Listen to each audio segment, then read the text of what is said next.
Here are three reasons why you should study the Bible.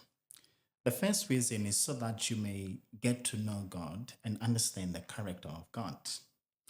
You see, the primary purpose of Bible study is fellowshipping with God. And the moment you fellowship with God, you get to know Him and understand His character.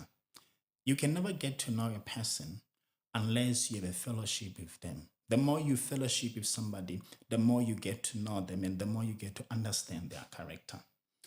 In Jeremiah chapter 9, verse 23 to 24, the Bible says, let not the wise boast of their wisdom, or the strong boast of their strength, or the rich boast of their riches. But let the one who boasts boast about this, that they have the understanding to know me. So you see, he's saying people should boast about knowing God or understanding God. That's the primary reason of Bible study, to know God and understand the character of God.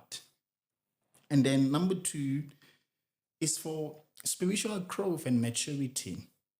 You will never get to grow spiritually or become a mature man in the spirit unless you give yourself to the Word of God.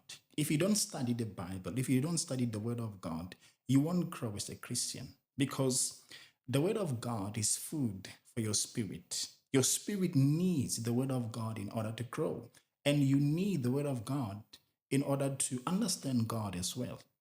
You can't reach a stage of maturity if you don't understand God and if you don't understand who God is. That's why you need to consume the Word of God and thoroughly study the Word of God. And then number three is for mental transformation and discernment.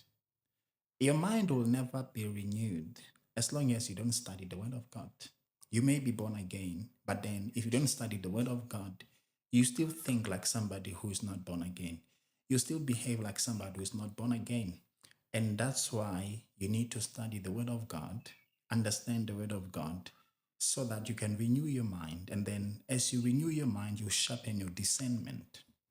The Bible says in Romans chapter 12, verse number 2, do not be conformed to the pattern of this world, but be transformed by the renewing of your mind.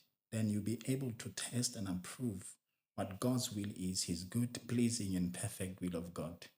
So when you renew your mind by the word of God, you'll be able to discern the will of God. You'll be able to know the good, pleasing, and perfect will of God.